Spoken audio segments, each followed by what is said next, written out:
যোৱা 10 ছেপ্টেম্বৰ তাৰিখে আমাৰ জাতিৰ আই মাতৃসকলৰ ওপৰত যি অত্যাচাৰ কৰিছে সেই অত্যাচাৰ আমাৰ কেতিয়াও গ্ৰহণযোগ্য নহয়।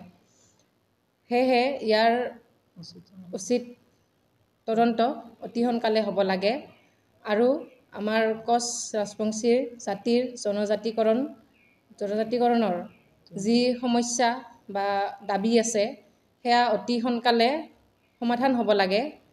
নহ'লে আমি বঙাইগাঁও বিশ্ববিদ্যালয়ৰ ছাত্ৰ ছাত্ৰী আৰু আক্ৰাছুৰ বিষয়ববীয়াসকলৰ লগত মিলি ৰাস্তাত ওলাই যাবলৈ বাধ্য হ'ম। জয় আই কমতাপুৰ।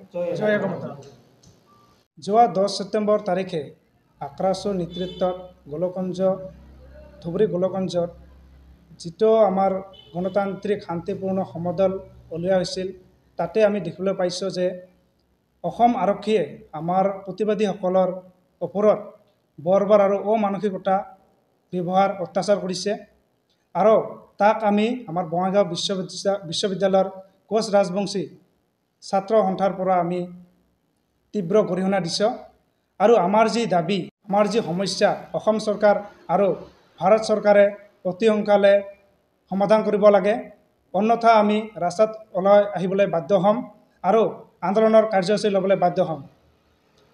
আৰু ইয়াৰ মূল আমাৰ শ্লোগান হ'ব নো এছটি নো ৰেছ। উই ৱান্ট কমতাপুৰ।